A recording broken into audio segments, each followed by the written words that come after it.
நீங்கள் தவறவிட்ட எபிசோடுகளை இப்பொழுதே காணுங்கள் உங்கள் Tandivan.com மற்றும் Tandivan யூடியூப் சேனலில்.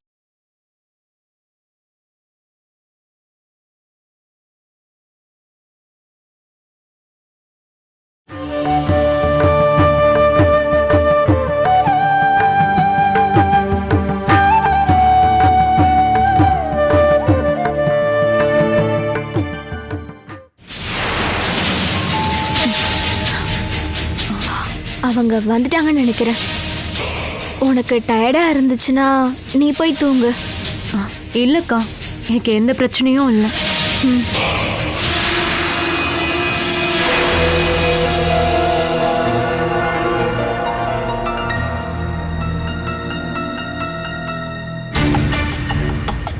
ஆமா, சண்முகம் அம்மா எங்க? காயத்துக்கு மருந்து போட்டதுக்கு அப்புறமா அண்ணன் வீட்டுக்கு போறேன்னு சொன்னாரு. அவரை வீட்டுல விட்டுட்டு தான் வரேன். இன்னைக்கு ரெஸ்ட் எடுத்துட்டு நாளைக்கு காலையில வரேன்னு சொன்னாரு. ஆனா வீட்டுல யாரும் இல்லையே, தனியா தானே இருக்காரு? இல்லம்மா, அவருடைய ஒய்ஃபு குழந்தைங்களாம் இருந்தாங்க. 2 நாளாச்சு அவங்க திரும்ப வந்து. அதனால தானே அங்க கொண்டு போய் விட்டேன். அவருக்கு எந்த பிரச்சனையும் இல்லல்லப்பா? இல்லம்மா, நாளைக்கு காலையில அவர் இங்க வந்துருவாரு. நெத்தியில ஒரு சின்ன காயம், அவ்வளவுதான். நீ யாருன்னு எனக்கு தெரியல, ஆனா உன் முகத்தை பார்த்தா நல்லா பழகுன மாதிரி இருக்கு. அம்மா, நான் யாருன்னு உங்களுக்கு ஞாபகம் வரலையா? உங்க கையால ஊட்டி விட்ட சாப்பாட நான் நிறைய முறை சாப்பிட்டிருக்கேன். எனக்கு எந்த ஞாபகமும் வரலையேப்பா. நான் கார்த்திகேயன், இந்த வீட்டுல வேலை பார்த்துக்கிட்டு இருந்த கனகனுடைய பையன். கனகனோட பையனா? அன்னைக்கு நீ ஒல்லியா எலும்பும் தோலுமா இருந்த, இப்ப ரொம்ப உயரமா ரொம்பவே குண்டாயிட்டப்பா. இங்கே சாப்பிட்ட சாப்பாடுதான். பாத்தியாமா, அன்னைக்கு உன்னோட அப்பா கனகன் இங்கதான் வேலை செஞ்சிட்டு இருந்தான். அவங்க அப்பாவோட கார்த்தியும் வருவாப்ல. கவுண்டர் தான் கார்த்திகை ஒரு நாள் ஸ்கூல்ல கொண்டு போய் சேர்த்து விட்டாரு. அதெல்லாம் உனக்கு ஞாபகம் இருக்கா? அது எல்லாமே எனக்கு ஞாபகம் இருக்குமா.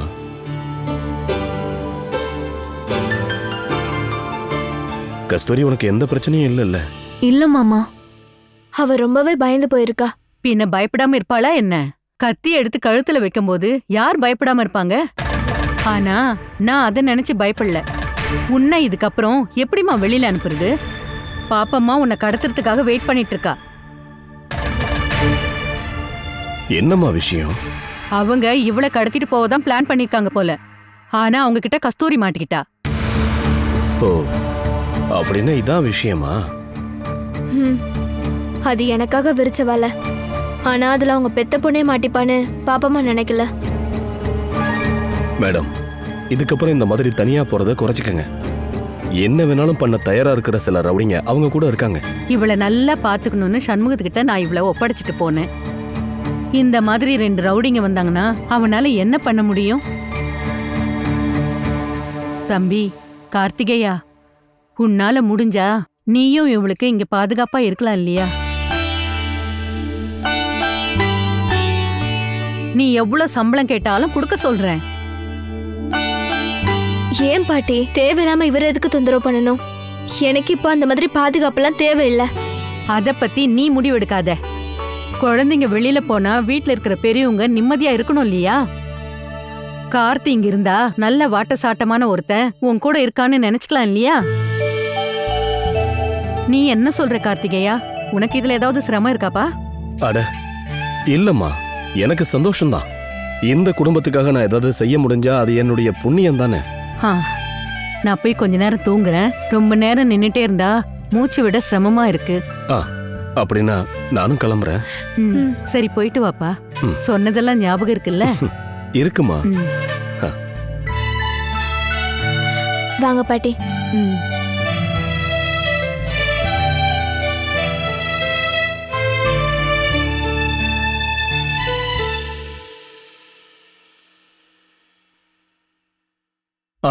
குட் மார்னிங் மஹி அண்ணா. Good morning. நீ நேற்று நைட்டு லேட்டாக வந்த? நைட்டு வர கொஞ்சம் லேட் ஆயிடுச்சு. இடத்தோட பார்ட்டி கூட ஒரு மீட்டிங் இருந்ததுண்ணா.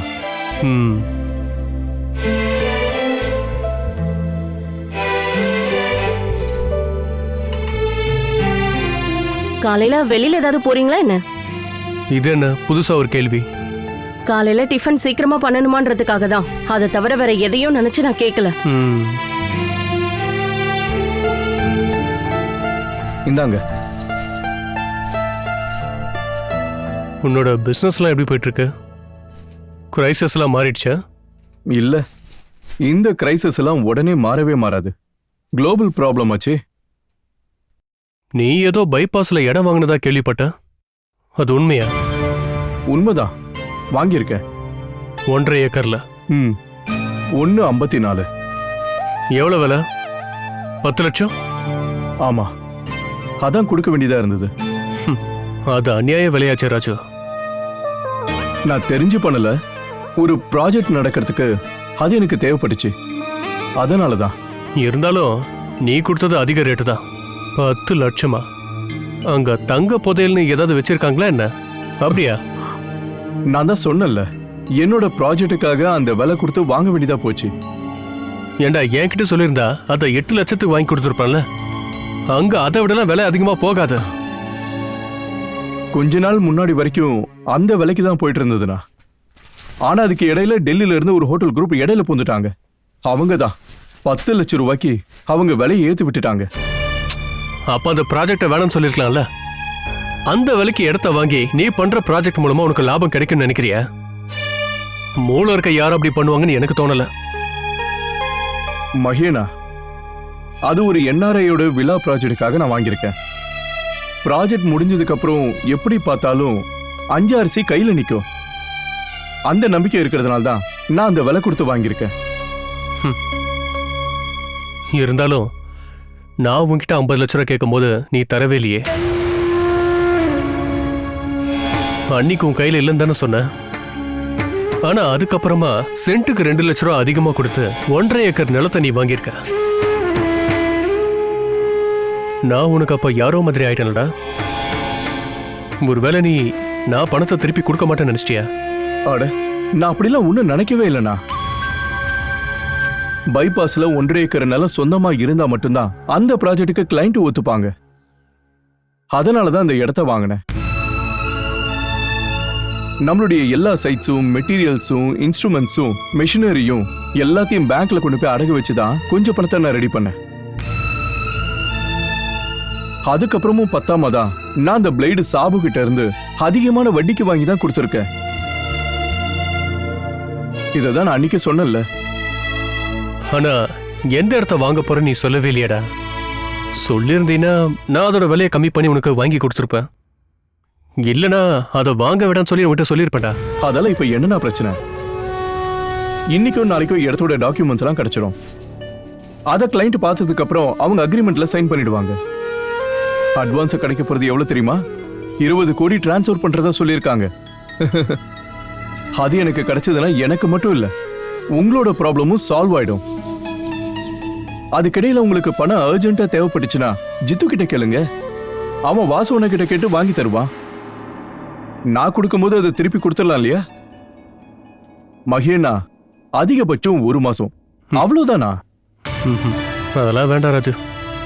அவன்கிட்ட கேட்க எனக்கு இஷ்டமே இல்லை. அவன் தாரா சொல்றது கேட்டு எதுவுமே பண்ண மாட்டான். அவன்கிட்ட என்னால கேட்க முடியாது. உனக்கு பணம் வரும்போது கொடுத்தா போதும். சரி மகேனா. ம்.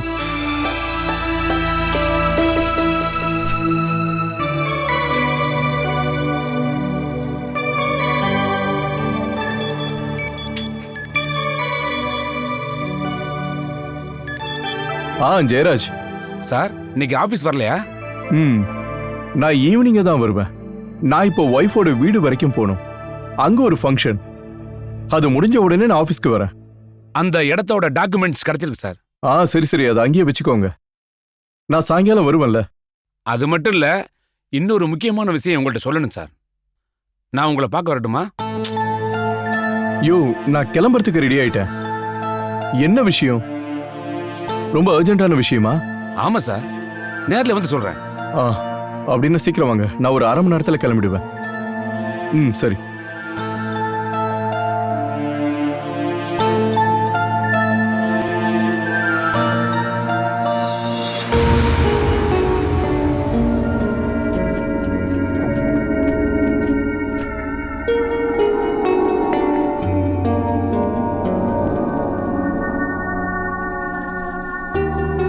Good morning sir. Good morning.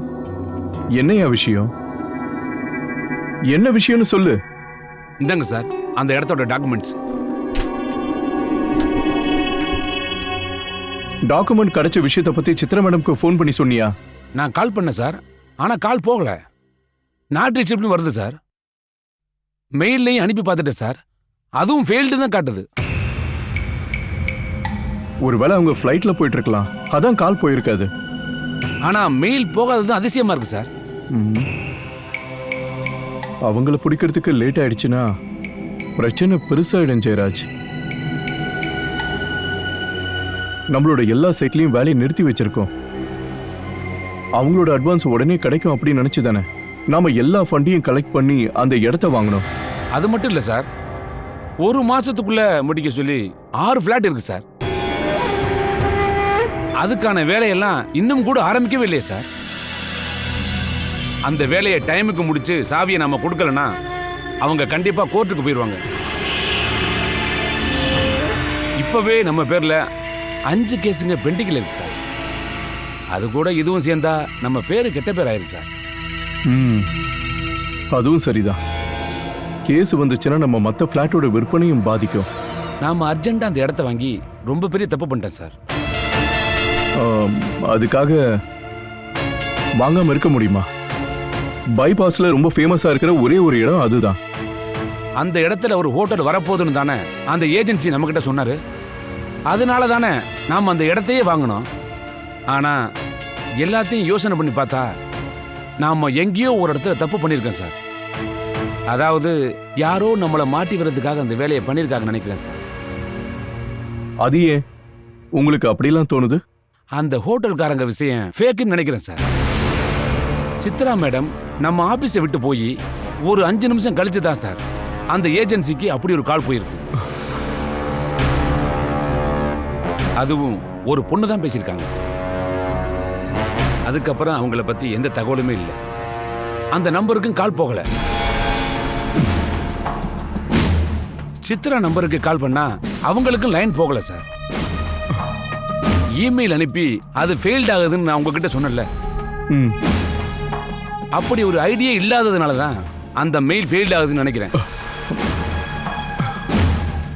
இது எல்லாத்தையும் கூட்டி கழிச்சு பார்த்தா நமக்கு எங்கேயோ ஒரு டிராப் இருக்கு சார்.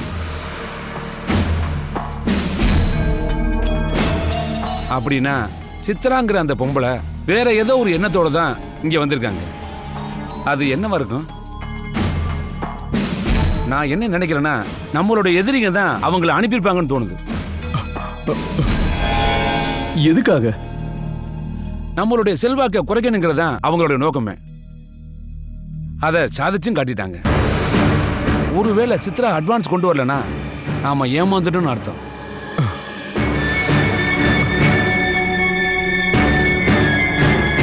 யாரா இருக்கும்? அந்த சித்ராக்கு பின்னாடி யார் இருக்காங்க?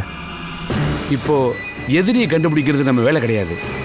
இந்த கிரைசிஸ்ல இருந்து நாம எப்படி வெளியே வரணுங்கிறத யோசிக்கணும்.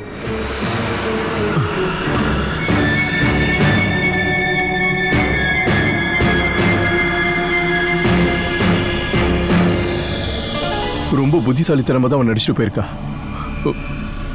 யோ, உண்மையாவே அவன் நம்மள ஏமாத்திட்டு போயிட்டாயா? சார், இன்னொரு முக்கியமான நியூஸ் இருக்கு. அதை சொல்றதுக்காக தான் நான் இங்க வந்தேன். இதை விட பெரிய ஷாக்கிங் என்னையா? சார், நம்ம கவர்மெண்டோட ஐடி பார்க் ஒன்று அதுக்கு பக்கத்தில் வரப்போகுதான். அப்படி வந்துச்சுன்னா நம்மளோட அந்த இடத்த கவர்மெண்ட் கிட்ட ஒப்படைக்க வேண்டியதா இருக்கும். நேத்து நடந்த ஒரு முக்கியமான மீட்டிங்ல அப்படி ஒன்று பேசிக்கிட்டதா நான் கேள்விப்பட்டேன் சார்.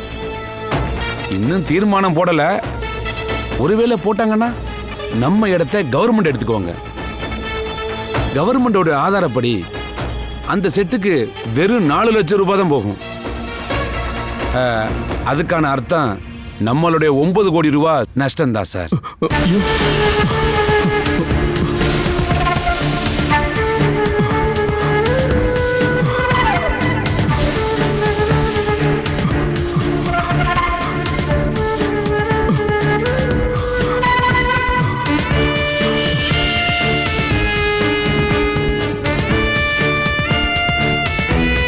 சார்,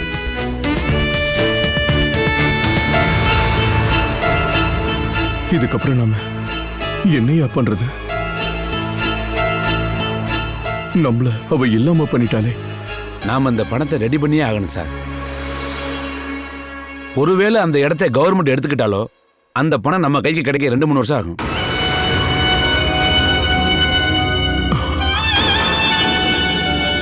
நஷ்டமானாலும் பரவாயில்ல, நாம அதை மற்றவங்களுக்கு வித்துடலாமா? அது நடக்காது சார். இப்போ இருக்கிற சட்டம் என்னன்னா 6 மாசம் முடியாம அடுத்த ரெஜிஸ்ட்ரேஷன் பண்ண முடியாது. 6 மாசம் முடியாம அதை விற்க கூட முடியாது. உடனே நீங்க ஒரு 2-3 கோடி ரூபாய் ரெடி பண்ணலன்னா பிரச்சனை இன்னும் அதிகமா தான் ஆகும். பிளாட்ஸோட வேலையெல்லாம் முடிக்கணும். பிளேடு சாபுவுக்கு பாதி பணம் அது கொடுத்தாகணும். என்னையா பண்றது? எல்லாத்தையும் பேங்க்ல கொண்டு போய் அடமான வச்சிட்டோமே. நான் வேணும்னா ஒன்று சொல்றேன் சார், நீங்க என்னை தப்பா நினைக்க கூடாது.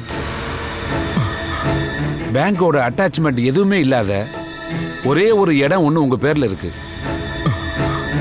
சொல்ல போனா அது மட்டும்தான் இப்ப உங்ககிட்ட இருக்கு. அது என்ன இடையா? இந்த வீடும் இடமும் தான். என்ன? என்னோட இந்த வீடா? யோ, என்னையா சொல்லிட்டு இருக்க? சார் கோபப்படாதீங்க சார், நீங்க பொறுமையா கொஞ்சம் யோசனை பண்ணுங்க. உங்களோட வீட்டை வித்துருங்கன்னு நான் சொல்லல சார். இதை விற்க கூடாதுன்னு தான் நானும் ஆசைப்படுறேன். வேற எதையாவது ஒன்று பண்ணி உங்க கடனை அடைக்க முடியுமா? சாபுவோட பணத்தை எப்படி கொடுப்பீங்க? கொடுக்காம விட்டா என்ன ஆகும் தெரியும்ல? பேங்க்ல வாங்கின கடனை திரும்ப கொடுக்கலனா இப்ப இருக்கிற சட்ட விதிகளின்படி கடன்காரனுக்கு வேற எந்த இடம் இருந்தாலும் சரி அதையும் அட்டாச் பண்ணலாம். உண்மையை சொல்லணும்னா நாம இதை விற்கலன்னா பேங்க்காரன் இந்த வீட்டை எடுத்துப்பான். சுருக்கமா சொன்னா நீங்களே இதை வித்துறீங்களா இல்ல பேங்க்காரன் வந்து ஏலத்தில் விடணுமா? யோசனை பண்ணிக்கங்க.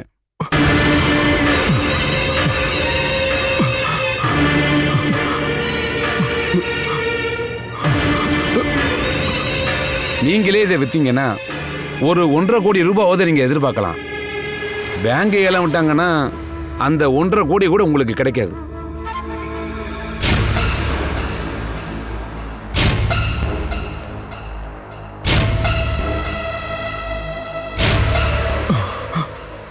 உங்களோட இந்த வீட்டை விற்கணும்னு நான் ஆசைப்பட்டு ஒன்றும் இதை சொல்லலை சார்.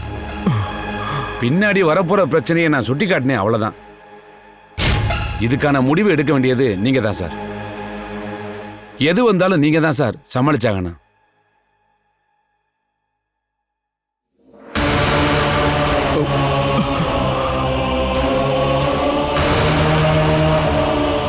சார்,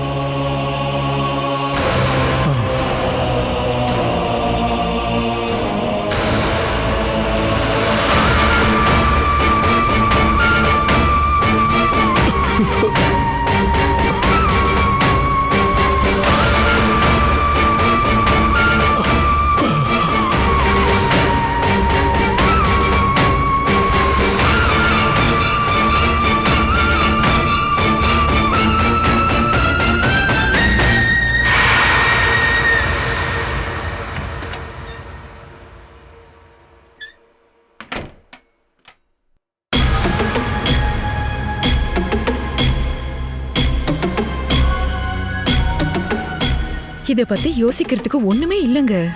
இந்த வீட்டை விக்கிறது தான் நல்ல முடிவு. பாக்காதீங்க, உங்க நல்லதுக்கு தானே சொல்றேன். இது பரம்பரை சொத்தாச்சு. இதை விக்கிறோன்னு சொன்னா எத்தனை பேர் வருத்தப்படுவாங்க? இது பரம்பரை சொத்தா இருக்கிறதுனால தான் இது வித்துடுங்கன்னு சொல்றேன். நீங்க கொஞ்சம் யோசிச்சு பாருங்க. பரம்பரை சொத்துன்னு சொல்லி எல்லாரும் இங்க வந்து தானே தங்குறாங்க. மகிமாமா வீடு கட்ட ஆரம்பிச்சதெல்லாம் உண்மைதான். அது சரியான நேரத்துக்கு கட்டி முடிச்சு அங்க குடி போகணும்னு நினைக்கிறாரா என்ன? அந்த வீட்டை 2 வருஷத்துக்கு அப்புறமோ 4 வருஷத்துக்கு அப்புறமோ முடிச்சா கூட அவங்களுக்கு ஒரு பிரச்சனையும் இல்ல. அவங்க எந்த பிரச்சனையும் இல்லாம இங்க தானே இருக்காங்க. அப்புறம் பாமாக்கா என்னன்னா அவங்க நடவடிக்கையும் பேச்சையும் பார்த்தா ஏதோ அவங்க வீடுன்னு நினைச்சுக்கிறாங்க. வீட்டோட மூத்த மருமக அவங்கதான், ஒத்துக்கிறேன். ஆனா நான் தானே இந்த வீட்டுக்கு முதலாளி. என்ன பண்றதா இருந்தாலும் என்கிட்ட ஒரு வார்த்தை சொல்லிட்டு தானே பண்ணணும். அப்படியெல்லாம் இல்ல. அப்புறம் கஜேந்திரனோட விஷயம். அவங்க கொஞ்ச நாளைக்கு முன்னாடி வரைக்கும் எப்படி இருந்தாங்க? மாசத்துல பாதி நாள் இங்க இருந்தாங்க, மீதி நாள் தாரா வீட்ல இருந்தாங்க. அங்க போயிட்டு சலிச்சதுக்கு அப்புறமா இங்க வருவாங்க, இங்க இருந்து சலிச்சு போயிட்டா அங்க போவாங்க. இந்த மாதிரி போயிட்டு வரவங்களுக்கு வந்து தங்கிட்டு போறதுக்கு இது என்ன ஹோட்டலா? அம்மா இருந்த வரைக்கும் இந்த வீட்டில் ஒன்னதானே வாழ்ந்துகிட்டு இருந்தோம். அது அப்படியே கண்டினியூ ஆயிட்டு போயிட்டு இருக்கு. இதை வேணும்னே பண்ணல. நாம நம்ம வேலையை மட்டும் பார்த்தா போதுங்க. நமக்கு இந்த வீட்டுல கொஞ்சமாவது பிரைவசி இருக்கா என்ன? சொத்தை பிரிக்கும் போது வீடு நம்ம பக்கம் வந்தது உண்மைதான். ஆனா எல்லாரும் இங்க வந்துதான் தங்கிட்டு இருக்காங்க. ஒருவேளை அவங்களே இந்த வீட்டை விட்டு போனாலும் தொல்லை விட்டு போகாது. பரம்பரை சொத்துன்னு சொல்லி எப்ப பார்த்தாலும் இந்த வீட்டுல தான் வந்து தங்குவாங்க. இவங்களுக்கெல்லாம் சமைச்சு போடுறதுக்கு என்னால கண்டிப்பா முடியாதுங்க. வயிறு முட்டை சாப்பிட்டுட்டு எல்லாரும் இங்கிருந்து போயிடுவாங்க. ஒரு பாத்திரம் தேய்ச்சி கொடுக்க கூட இந்த வீட்டுல ஆள் இல்ல. தப்பா சொல்லக்கூடாது, சமையல் பண்றதுக்கு மட்டும் பாமக்கா வந்து ஹெல்ப் பண்ணுவாங்க. அப்படின்னா நீ நாங்க ஆம்பளைங்க கிச்சனுக்குள்ள வந்து சமைக்கணும்னு சொல்றியா? ஆம்பளைங்க வரணும்னு நான் சொல்லல, ஆனா தாரா வரலாம்ல. உங்க செல்லமான தங்கச்சி ஸ்ரீ வந்தா என்னவா? ஸ்ரீ இருக்காளே, அவ வீட்ல இருந்தா எல்லா வேலையும் பாப்பா. ஆனா ரெஸ்ட் எடுக்கணும்னா மட்டும் இங்க வந்துருவா. அவ எப்பயோ ஒரு தடவை தானே இந்த வீட்டுக்கு வரா. அதை நம்ம இவ்வளவு பெரிய பிரச்சனை ஆக்கணுமா என்ன? வேணாம், ஒரு பிரச்சனையும் பண்ண வேணாம். நாம தங்குறதுக்கு எதுக்குங்க இவ்ளோ பெரிய மாளிகை மாதிரி ஒரு வீடு? இந்த வீட்டை கூட்டி பெருக்கணும்னா அதுக்கு 2 பேர் இங்க வேலை செய்யணும். அதெல்லாம் பாக்குறப்போ இதை விக்கிறதே நல்லது.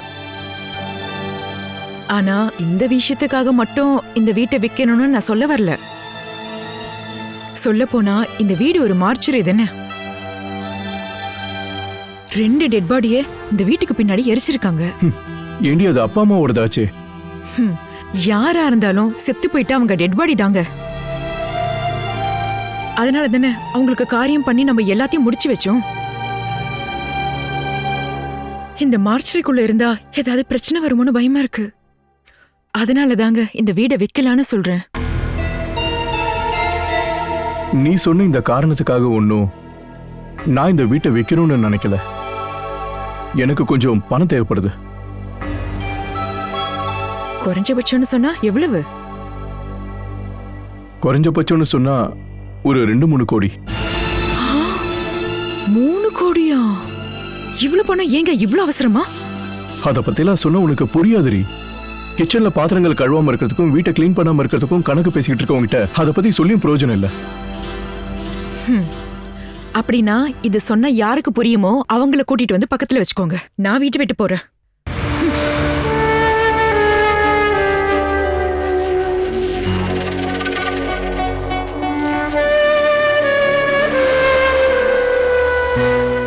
Catch us on TV, Tandivan.com, Facebook and YouTube.